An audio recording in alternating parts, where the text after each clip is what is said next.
A gente tem essa semana, aí a próxima semana é uma semana de revisão, né? Na semana seguinte, de 21 a 25, são as semanas das bimestrais, tá? Então eu vou encerrar o conteúdo hoje dessa parte inicial de eletrostática, né? Encerro hoje. Se vocês tiverem alguma dúvida da lista de exercício, eu posso dar uma direção no final da aula, certo? Então quem se deparou com alguma dificuldade aí, alguma questão da lista, no final a gente pode comentar. Hoje eu vou só finalizar falando mais um pouco da força elétrica, né? Algumas características da força elétrica. Pronto, Daphne. Eu estou gravando aqui, aí depois você, quando estiver bem, você assiste a aula lá gravada, certo? O importante sempre é o bem-estar de vocês, pessoal. Então, se você está com algum sintoma de alguma doença, procure primeiro sanar essa parte de saúde, né? Para depois assistir às aulas e correr atrás de fazer alguma coisa, atividade, exercício. Mas primeiro o bem-estar de vocês. Então, acho que a gente pode começar, né? Já deu o horário aqui. Pronto, então na aula passada a gente viu que as cargas, né, que existe em um corpo, ou um corpo carregado, ele pode se atrair ou se repelir, certo? Então, quando eu aproximo uma carga de outra, se essa carga tiver o mesmo sinal, ela sofre uma repulsão, ela tende a se distanciar uma da outra. Se essas cargas têm sinais contrários, uma é positiva e a outra é negativa, elas vão se atrair. Então essa atração e repulsão se dá com uma determinada força. E essa força elétrica a gente determina ela pela lei de Coulomb, né? E foi aquela expressão que a gente viu, F é igual a K, né, que é a constante elétrica, produto das duas cargas, Q1 e Q2, dividido pelo quadrado da distância, né, que é a lei de Coulomb. Então aqui ele tem uma simulação para a gente ver de uma forma meio que ilustrativa, né, as características dessas forças. Então eu tenho aqui as duas cargas. Essa força é uma grandeza física vetorial, né, como a gente viu lá no primeiro ano.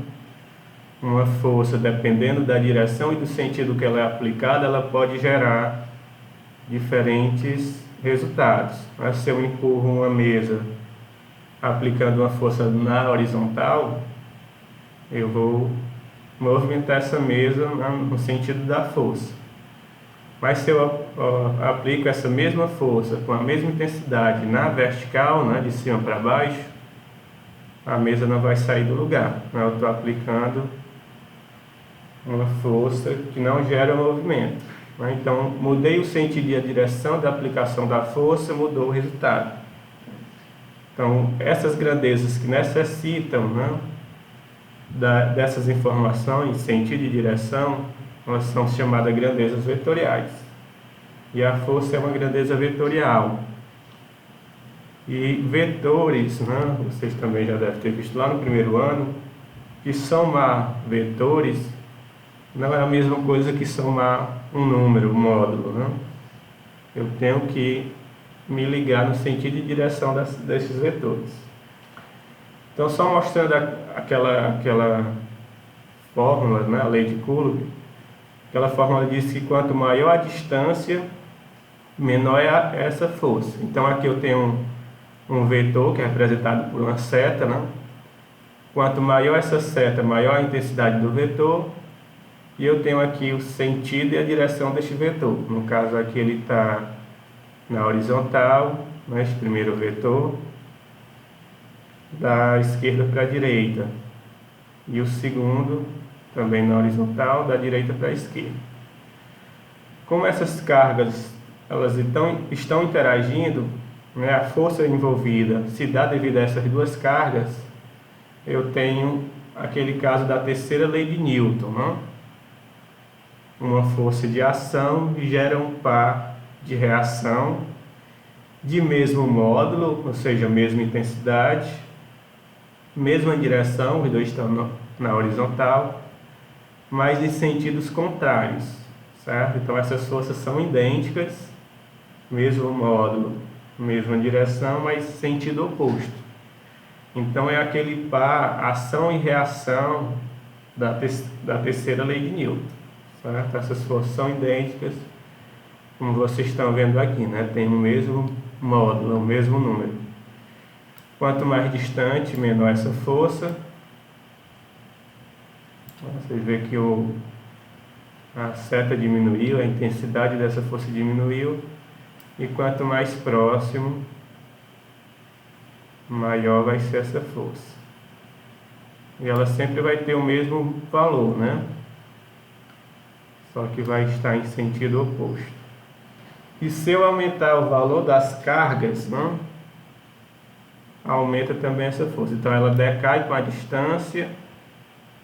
Quanto mais distante, menor essa força. E eu posso também aumentar essa força ou diminuir pelo valor da carga, né? Vai ser diretamente. Se eu aumentar a carga, a força aumenta. Se eu diminuir a carga, essa força também diminui.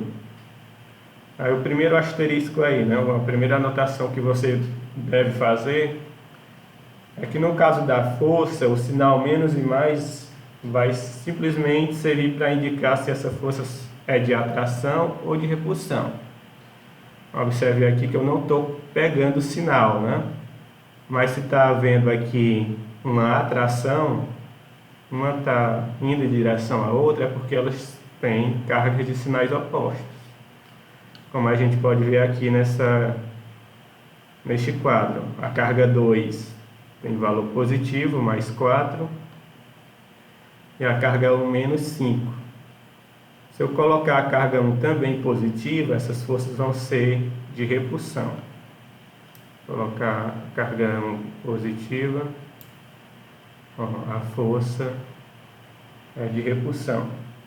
Então o sinal vai servir unicamente para isso.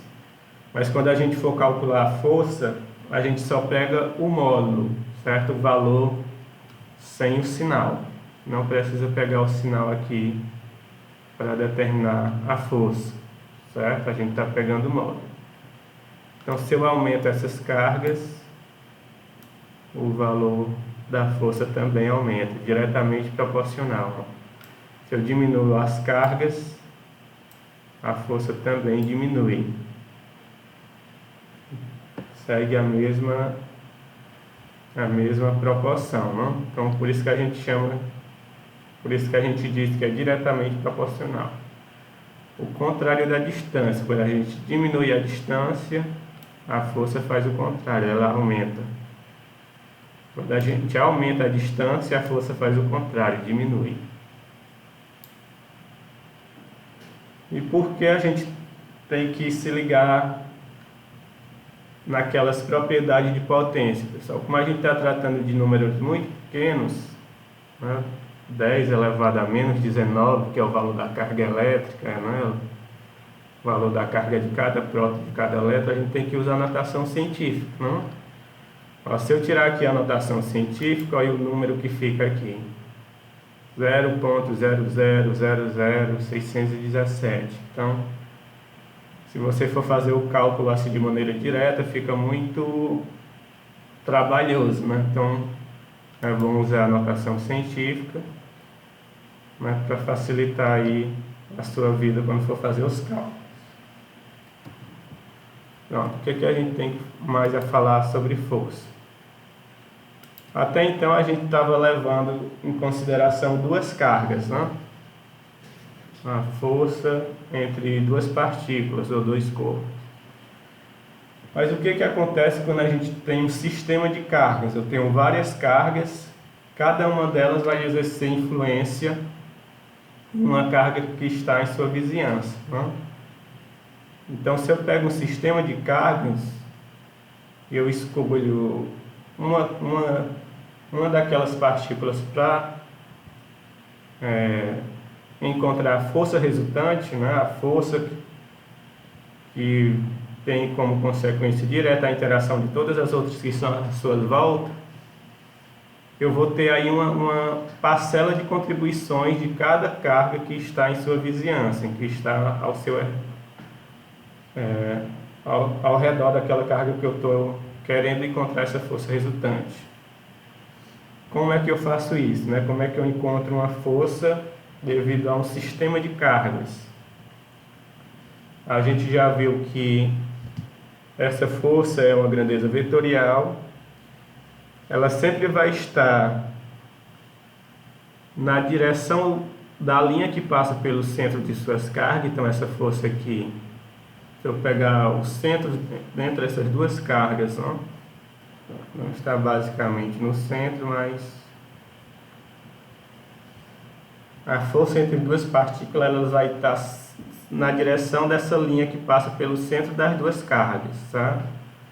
O sentido você vai ver pelo sinal das cargas, certo? Então, se eu pegar aqui essa força que a partícula 2 exerce na 1, né? Essa é a nomenclatura que eu vou usar. Força que a partícula 2 exerce na 1, eu estou vendo que é uma força de repulsão, que ela está se distanciando da partícula 2. Então, o que eu posso afirmar aqui? Que a partícula 1 e 2 têm o mesmo sinal. Ou ambas são positivas ou ambas são negativas, né? Tem o mesmo sinal. Eu vou pegar essa força aqui, que a partícula 6 está fazendo na partícula 1,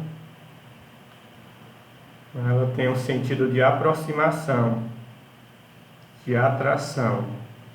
Então, eu posso afirmar aqui que a partícula 1 e a partícula 6 elas têm sinais opostos. Uma é positiva e a outra é negativa, certo? Aí só relembrando, né, que eu acabei de dizer anteriormente, que somar vetor não é a mesma coisa que somar força, né? Só relembrando aqui, eu não sei se vocês viram, mas chegaram a ver vetores no primeiro ano, mas se não, vamos só ver algumas regrinhas aqui de soma de vetores. Vamos lá. Quando eu tenho dois vetores na mesma direção, né, na horizontal aqui, mas em sentidos, mesma direção e mesmo sentido, essas duas forças elas vão se somar, ou uma vai cancelar a outra, uma vai atrapalhar a outra. Vamos pensar aqui que a gente está puxando algo, né, junto com um colega, e a gente está puxando aqui, aplicando força na mesma direção e sentido. Essas forças elas vão se somar, ou uma vai atrapalhar a outra, né? Uma vai subtrair a outra. O que vocês acham? Isso, Gabriel, a força ela decai com o quadrado da distância. E aí, pessoal, duas forças aplicadas na mesma direção e sentido, elas vão se somar ou subtrair. É só você pensar na situação de um cotidiano, não? Você e alguém estão tentando mover um objeto, né? Aplicando uma força, estão aplicando essas forças na mesma direção e sentido. Elas vão se somar ou se subtrair. Isso. Uma vai contribuir com a outra. Então eu vou ter uma força resultante maior, certo? Então eu vou ter aqui uma soma, é só somar estes dois vetores. Então essa força resultante vai ser a soma dessas duas forças. Agora tem um segundo caso que eu estou aplicando duas forças na mesma direção, uma horizontal, só que em sentidos opostos. Então eu estou empurrando o objeto para a direita, enquanto meu colega está empurrando na mesma direção, só que no sentido contrário, né, para a esquerda. Então uma vai atrapalhar a outra, não? Como é que é a força resultante aqui? Como é que seria a força resultante neste caso? eu somo estes vetores, ou vou subtrair. Eu estou aplicando duas forças, né? Estou empurrando o objeto com uma determinada força para a direita e tem outra força sendo aplicada na direção contrária, né? Para a esquerda. É como se eu estivesse empurrando o objeto para o lado e um colega empurrando para o lado oposto. Essas forças elas vão se somar, uma vai atrapalhar a outra, uma vai cancelar, tender a cancelar a outra. Isso, uma vai subtrair a outra, né? Como quando a gente está brincando lá de cabo de guerra. Uma turma puxa para um lado, a outra turma puxa para o lado oposto, vai ganhar aquele lado que tiver uma maior força, né? Então essa resultante ela vai ser a diferença entre essas duas forças. E para onde o objeto vai se movimentar? Ele vai se movimentar na direção de maior força. Então observe que a maior força está sendo aplicada para a direita. Então a resultante vai ser para a direita. E essa resultante ela vai ser a diferença entre essas duas forças. Então 7 menos 3 dá 4, né? 4 unidades. Tá?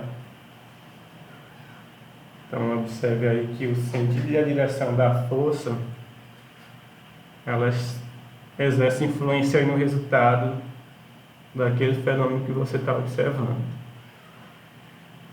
E quando entre essas duas forças existe um ângulo qualquer, né? Um ângulo que não é um ângulo de 180 graus ou de 0 graus como a gente estava vendo aqui anteriormente, não?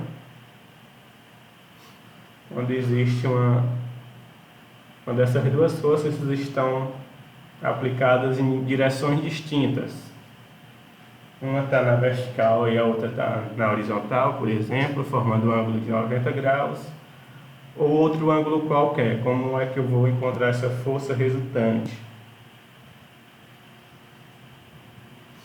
Nesses casos, eu vou ter que usar a lei do cosseno. Pessoal, vocês já viram essa lei muito em matemática, né? O que diz essa lei? Lei dos cossenos. Já coloquei ela aqui embaixo para vocês. Então, se eu tenho um triângulo, um determinado triângulo qualquer, e eu quero encontrar um dos seus lados, por exemplo, eu vou querer encontrar o lado B aqui, como é que eu encontro este lado tendo a informação dos outros dois lados deste triângulo? Eu coloco este ângulo que eu quero encontrar ao quadrado, ele vai ser igual à soma do quadrado dos outros dois catetos, menos 2 vezes, né, o produto desses dois catetos, que estão opostos ao lado que eu quero determinar, vezes o cosseno do ângulo entre eles, né? Então, o cosseno do ângulo entre os outros dois catetos do triângulo. Um caso particular que a gente usa de maneira direta, né, quando este ângulo é de 90 graus, que cai no teorema de Pitágoras, né? Quando o ângulo é 90 graus, o cosseno de 90 é 0, o cosseno de 90 é 0, então este termo aqui vai embora, né? Qualquer coisa vezes 0 dá 0, então fica só aquele famoso teorema de Pitágoras, não? A ao quadrado igual a b ao quadrado mais c ao quadrado, mas isso também serve, essa é a fórmula geral, certo? A lei dos cossenos, ela serve para qualquer lado do triângulo, não só para a hipotenusa, certo? Se você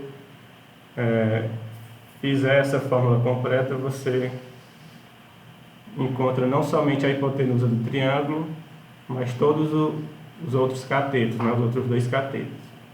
Basta ver qual é o ângulo que está sendo formado entre aqueles dois catetos e aplicar a lei dos cossenos de forma completa, certo?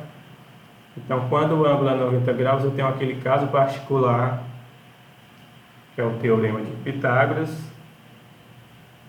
qual seria aqui, por que eu posso usar aquela lei dos cossenos? A força resultante aqui, ela vai ser essa diagonal. Eu posso fechar aqui essa figura, a força resultante é essa diagonal. Então, observe aqui que eu tenho um triângulo, certo? Então, isso daqui é a resultante, que é como se fosse a hipotenusa, né, do triângulo retângulo. Este lado aqui tem este mesmo valor de 3U. Então, eu posso aplicar aqui o teorema de Pitágoras neste caso, né? Eu tenho um triângulo retângulo. A hipotenusa, maior lado, o quadrado da hipotenusa é igual à soma dos quadrados dos catetos. No caso aqui vai dar 4 ao quadrado mais 3 ao quadrado. 16 mais 9 dá 25. Então a força resultante vai ser a raiz de 25, que dá 5, né? Então, da mesma forma que a gente aplicaria no triângulo retângulo de lados de cateto igual a 4 e 3, né? A gente teria a hipotenusa como sendo 5. Certo? Então, por isso que a gente pode aplicar aqui a lei dos cossenos em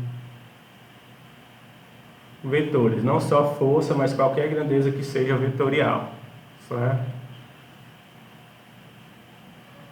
Aí, quando o ângulo é diferente de 90, a gente tem que aplicar a lei dos cossenos completa, né? Tem que considerar aqui o cosseno do ângulo que está sendo formado entre esses pares de forças. Então, como é que ficaria aqui? A resultante, você poderia fazer dessa mesma fórmula aqui, que é chamada de método do paralelogramo. Você fecha a figura, completa aqui essa figura, e a resultante é essa diagonal. Então, aqui seria a força resultante. Como é que eu encontro essa força resultante? Essa força resultante ao quadrado, isso é igual ao quadrado da primeira, mais o quadrado da segunda, menos 2 vezes a primeira, vezes a segunda, vezes o cosseno do ângulo entre elas. Então é isso, quando você tem o ângulo entre essas duas forças, você tem que aplicar essa forma direta. Quando é 90, você não precisa, porque cosseno de 90 vai dar zero, então este termo aqui todo não tem sentido eu colocar, né? Se você quiser colocar, vai dar a mesma coisa, você retirar este termo. Qualquer coisa vezes zero é zero, então é por isso que a gente usa só a soma dos quadrados dos catetos, né? Mas quando tem um ângulo diferente, você tem que subtrair este termo. Ó, quando o ângulo é obtuso, né? Geralmente este cosseno aqui, quando o ângulo é maior do que 90 graus, é negativo, certo? O cosseno de 120 é a mesma coisa que o menos o cosseno de 60, são chamados de ângulos complementares. Então aqui vai ficar menos com menos do cosseno, aqui fica mais. Só essa diferença, certo? Aqui vai ficar mais 2 vezes F1, vezes o cosseno, quando o ângulo for maior do que 90. Certo? Eu não sei se vocês chegaram a ver vetores no primeiro ano, mas essas são as regrinhas básicas que a gente tem que seguir quando se fala de vetor. Tem que ter um cuidado que não é a mesma coisa de somar e subtrair números, né? Dúvidas, pessoal, até aqui? Vocês chegaram a ver vetores no primeiro ano? Estão lembrados? Viram brevemente. Ainda falta essa questão de decompor um vetor, né? Muito bem, eu vou relembrar também aqui como é que se decompõe um vetor.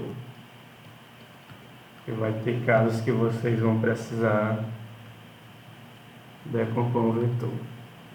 Então vamos supor que eu tenho um vetor aqui numa direção qualquer, pessoal. Vou colocar aqui um plano cartesiano e eu tenho um vetor aqui numa determinada direção. Então eu tenho aqui o eixo Y, o eixo X, eu tenho um vetor, vamos supor que este vetor tenha 10 unidades. E este vetor forma um ângulo de 30 graus com a horizontal, com o eixo X. Então vai haver alguns casos em que será mais vantajoso eu decompor este vetor, quebrar ele em dois, né, para poder somar diretamente com um terceiro vetor. Vamos supor que eu tenha este vetor aqui.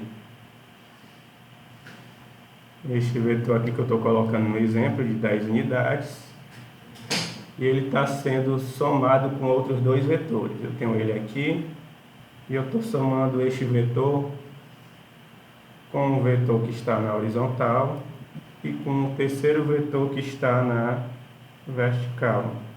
Então não há como eu somar diretamente estes dois vetores, não? Somar diretamente, que eu digo, é assim, eles estão na mesma direção e sentido, eu somo diretamente ou subtraio diretamente se tiver em sentido oposto. Eu teria que aplicar primeiro a lei dos cossenos, certo? Mas aí este vetor iria gerar outro vetor também que não está nem na horizontal nem na vertical, porque a resultante dele iria estar aqui, né, na diagonal. Então isso ia me gerar um problema absurdo, né? Eu teria que ir somando 2 a 2, iria ter vários passos aí nesse cálculo. Então o que seria interessante aqui? Eu quebrar este vetor que está numa direção diferente desses outros dois, nem na horizontal nem na vertical. Eu quebro ele em dois. Então decompor o vetor é pegar este vetor e decompor em uma parcela na horizontal. Então vou pegar parte dele e projetar em cima do eixo X, e parte dele eu coloco na vertical, em cima do eixo Y. Então eu quebro isso daqui, eu retiro este vetor e transformo ele em dois, certo? Uma parcela que vai ficar na horizontal e uma parcela que vai ficar na vertical. Quando eu quebro ele em dois, eu posso somar estes dois vetores que estão na horizontal e eu posso somar diretamente os dois vetores que estão na horizontal, porque eles vão estar na mesma direção, no caso aqui no mesmo sentido, e nesses dois em sentido oposto, mas eu vou aplicar a soma ou a subtração diretamente, certo? Então nestes casos é mais vantajoso eu quebrar este vetor em dois para fazer essa soma do que ficar aplicando a lei dos cossenos várias vezes, né? Então como é que eu quebro estes dois vetores? Vocês viram aqui, ó, que no caso do triângulo retângulo, né?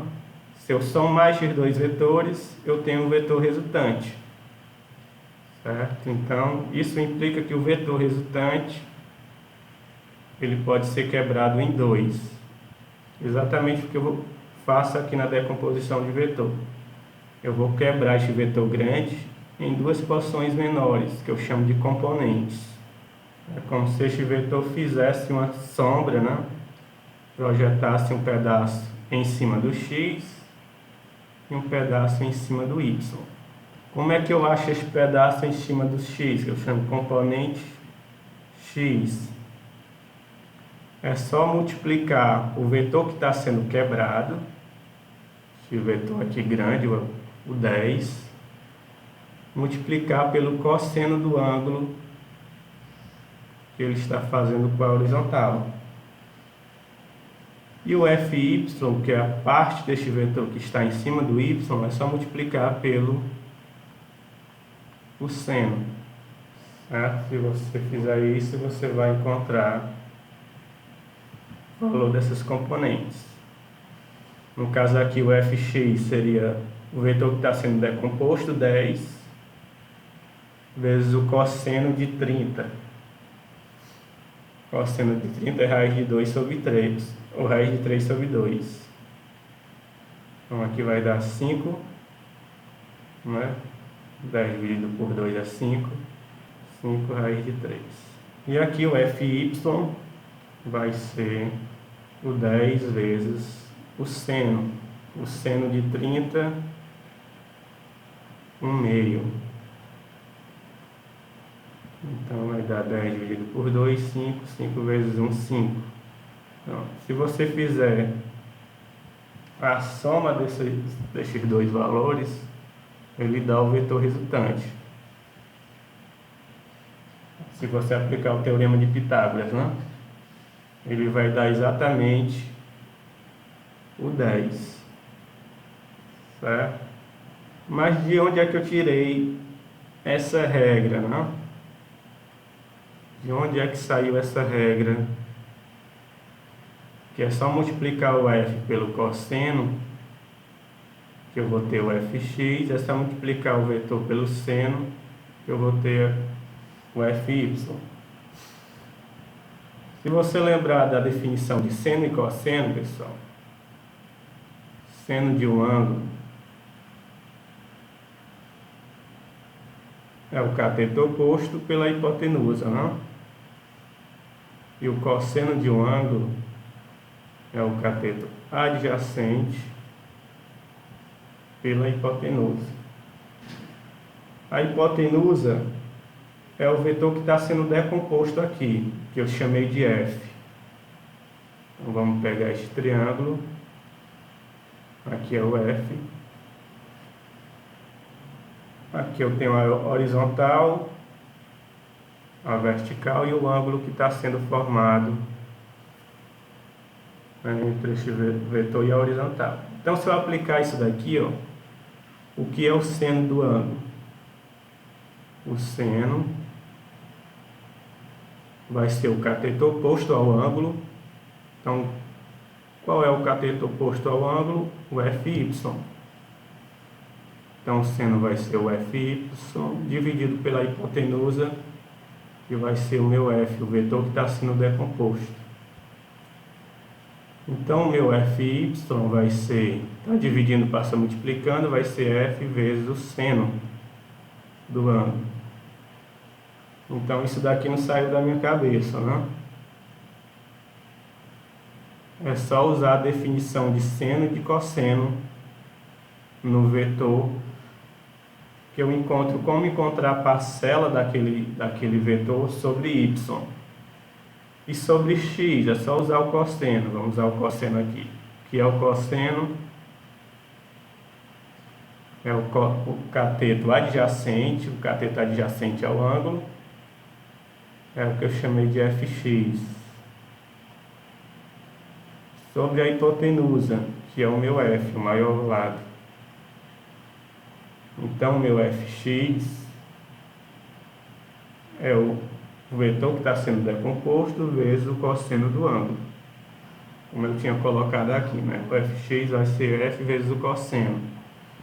Para você não se confundir, quando é que eu uso seno, quando é que eu uso cosseno,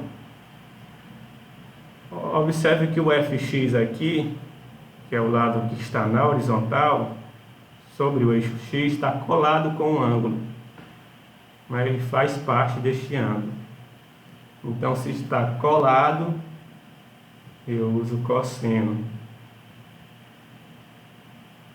O fx está colado com o ângulo, eu uso cosseno. O fy, ele não está fazendo parte do ângulo, não está colado com o ângulo. Quando não está colado com o ângulo, eu uso seno. Tá? Então, é para isso que vai servir a decomposição, pessoal. Quebrar o vetor em dois, vou deixar ele uma parcela na vertical e na horizontal pode facilitar aí em muitas questões. Mais alguma dúvida aí? Vamos então fazer um exemplo aqui, né? Um exemplo. Eu tenho 3 objetos de cargas idênticas. Então, são 3 objetos de cargas idênticas, como mostra a figura. O objeto C exerce sobre o objeto B uma força de 3 vezes 10 elevado a menos 6 newton. Sendo assim, a intensidade da força elétrica resultante sobre o objeto B, devido à presença de A e C, em newtons é. Então eu tenho 3 cargas e ele quer saber qual é a força resultante sobre B, sobre a carga que está aqui no meio, né? Então, informações importantes: todas essas cargas, elas são idênticas, têm o mesmo valor. Então eu posso simbolizar tudo aqui por uma letra só. Simbolizar por quê? Certo? Então, se todas são idênticas, tem o mesmo módulo e o mesmo sinal. Certo? O mesmo sinal, já que elas são idênticas. Então vamos analisar aqui se essas forças têm a mesma direção, o mesmo sentido. Vamos pegar aqui cada par de cargas, né? Eu não sei qual é o sinal dessas cargas, se elas são positivas ou se elas são negativas, mas eu sei que elas têm o mesmo sinal. Cargas de mesmo sinal se atraem ou se repelem. Cargas de sinais idênticos, isso, se repelem. Então A e B, elas têm uma força de repulsão, certo? Uma se distancia da outra. Então essa é a força em B devido à partícula A, e essa é a força em A devido à partícula B. Um par, ação e reação, né? Mesmo módulo, mesma direção e sentido oposto. Agora vamos analisar B e C. Vou colocar aqui outra cor só para diferenciar. B e C também mesmo sinal, repulsão. Então uma vai se distanciar da outra. Então essa é a força em C devido a B. E aqui eu também vou ter uma força de mesmo módulo, mesma direção e sentido oposto, que é a força aqui em B devido ao corpo C. Certo? Então observe que no corpo B eu tenho 2 forças, elas têm a mesma direção na horizontal e sentido oposto. Então eu vou ter aqui uma força resultante, que ela vai ser dada pela diferença entre esses 2 vetores. Qual vai ser a força maior, pessoal? A força que B em B devido a C ou em B devido ao corpo A? Qual vocês acham que vai ser a maior? E por quê, né? Qual vai ser a força maior aqui? Essa força em B devido ao objeto C ou a força em B devido ao objeto A? Essas forças vão ser idênticas ou vão ser diferentes? Qual vai ser a maior e por quê, né? O Marcos está dizendo que a força que em A devido a B, essa daqui vai ser a maior. Concordam? Força em B devido a A. Isso, essa daqui vai ser maior, pessoal. A gente viu que quanto mais próximo as cargas estiverem, maior vai ser a ação dessa força. Então, como o A está mais próximo de B, essa força vai ser mais intensa. Ela está a 1 centímetro da carga A, enquanto ela está a 3 centímetros da carga C. Então essa força aqui em B devido a C vai ser mais fraca. Então a força resultante ela vai se dar na direção da força maior, como se a força maior fosse vencer, né? Então a força resultante vai sempre apontar na direção da força maior. Tá? É como se tivesse um cabo de guerra aqui e o mais forte ganhasse, né? Então a força maior é a força em B devido a A, que ela está mais próxima. Tá? Então maior menos o menor aqui. Certo? Só que ele já deu aqui, ó, quanto é a força no objeto C sobre o objeto B. Ele já deu essa força aqui. A força em B devido ao objeto C.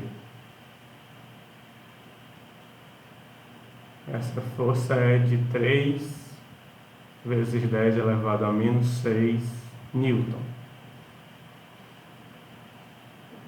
Então o que falta encontrar? Falta encontrar essa força aqui devido ao objeto A. Então eu aplico a lei de Coulomb.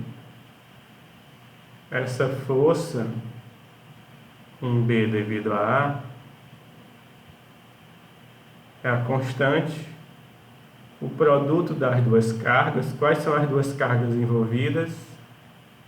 A e B. Então, carga A vezes a carga B, dividido pelo quadrado da distância entre A e B. Então, vamos substituir aqui. Essa força é o que a gente quer encontrar, vou repetir. A constante, embora não tenha na questão, é sempre aquele valor padrão, né? Constante elétrica, 9 vezes 10 elevado a 9. As cargas eu não tenho, mas eu sei que essas cargas elas são idênticas. Então vai ficar Q vezes Q. Eu já posso colocar direto aqui Q ao quadrado, né? Uma coisa vezes ela mesma é L ao quadrado, dividido pelo quadrado da distância. Entre A e B eu tenho 1 centímetro. Então 1 vezes 10 a menos 2, que é a mesma coisa que centímetro em metro, né? Só multiplicar por 10 a menos 2 ao quadrado, que é da fórmula. Então observe aqui que eu não vou conseguir encontrar força diretamente, né, pessoal? Porque eu tenho aqui duas incógnitas. O F e o Q. Então eu não consigo encontrar força de imediato. Eu tenho que saber quanto equivale este Q ao quadrado. Como é que eu vou fazer para encontrar este Q ao quadrado? Observe que ele já deu aqui o valor de uma força. Então vamos aplicar a lei de Newton para este par de cargas. Como eu conheço essa força, eu vou encontrar este meu Q quadrado, que é a única coisa que vai faltar, né? Então vamos aplicar primeiramente aqui a lei de Newton para este par de carga B e C. Então essa força vai ser a constante, 9 vezes 10 é 9, Q quadrado, aqui B e C também tem o mesmo valor, dividido pelo quadrado da distância, que no caso vai ser 3 centímetros em metro, 3 vezes 10 a menos 2 ao quadrado. A carga agora eu sei, né, que é 3 vezes 10 a menos 6. O Q quadrado, vou só repetir aqui. E aqui, tudo que está dentro do parênteses eu tenho que elevar ao quadrado. 3 ao quadrado é 9. 10 a menos 2 ao quadrado é 10 a menos 4. Vou cancelar aqui, ó, 9 com 9. Vou isolar o Q quadrado, que é o que eu quero. Então, vou isolar o Q quadrado. Este 10 elevado a 9 está multiplicando, eu passo dividindo. E o 10 a menos 4 que está dividindo o que eu passo multiplicando. Então ele vai passar multiplicando 10 a menos 6. Pronto, como é que vai ficar aqui? O Q quadrado, que é o que eu quero. Isso daqui vai para cima com sinal trocado. Então eu tenho 9 positivo, vai para cima 10 a menos 9. Então eu vou ficar com 3 vezes 10. Aqui eu já tenho menos 6 menos 4, dá menos 10. Menos 10 com menos 9, dá menos 19. Certo? Então este é o Q quadrado, que é o que eu queria para encontrar o valor da minha força. Vamos lá, vamos substituir agora o Q quadrado, que eu tenho agora, no lugar da variável que corresponde, né? O Q quadrado. Então vamos lá, eu tenho que a força entre B e A, 9 vezes 10 a nona, só repetindo. O Q quadrado que eu encontrei, 3 vezes 10 a menos 19, dividido 1 ao quadrado é 1, 10 a menos 2 ao quadrado é 10 a menos 4. 9 vezes 3 dá 27. E vou juntar todas as potências de base 10 em uma só. Então 9 positivo com menos 19 fica menos 10. E o 4 que está negativo vai positivo, né? Menos 10 mais 4 fica menos 6. Então está aqui o valor da minha força em B devido a A. Como a gente previu, né, muito maior do que a força que C exerce em A, em B. A força que C exerce em B era 3 vezes 10 a menos 6. E a força que A exerce em B é 27 vezes 10 a menos 6. Né? Então, qual vai ser essa força resultante? É só subtrair força em B devido a A, que é 27, menos a força que C exerce em B, que foi fornecida. 27 menos 3 dá 24 vezes 10 a menos 6 Newton. Aí tem D. Então, observe que a gente tem que ter o cuidado de analisar o sentido e direção dessas forças para poder aplicar regras de soma e subtração de vetores. Né? Não é a mesma coisa que somar diretamente um número, um módulo. Dúvidas aqui, pessoal? Tinha um outro exemplo, mas não vai dar tempo. Aí, pessoal, a gente viu 2 conteúdos este bimestre, que foi óptica e este começo de eletrostática. Na próxima semana a gente vai fazer uma revisão. Eu optei para priorizar na prova bimestral só essa parte de eletrostática, né? Então, estudem esses conceitos de repulsão, atração, processo de eletrização do corpo, né? Eletrização por atrito, por contato, por indução, e como encontrar essa força entre duas partículas, que é a lei de Coulomb, que é isso que vai cair na bimestral. Eu não achei legal misturar os dois conteúdos numa prova, que é para não confundir muito a cabeça de vocês aí, certo? Então vou priorizar essa parte mesmo de eletrostática. Aí na próxima aula a gente faz a revisão e na semana seguinte vai ser a bimestral de vocês. Tem alguma dúvida? Se tiver alguma questão da lista que está gerando dúvida a vocês, é só me mandar uma mensagem que eu tento ajudar lá pelo WhatsApp, né? Que não sobrou tempo para a gente comentar. Mas caso vocês tenham dificuldade, é só mandar uma mensagem. Então é isso, pessoal. Bom final de dia aí para vocês. E até a próxima semana, que é a semana de revisão. Tchau, tchau. Até a próxima. Valeu.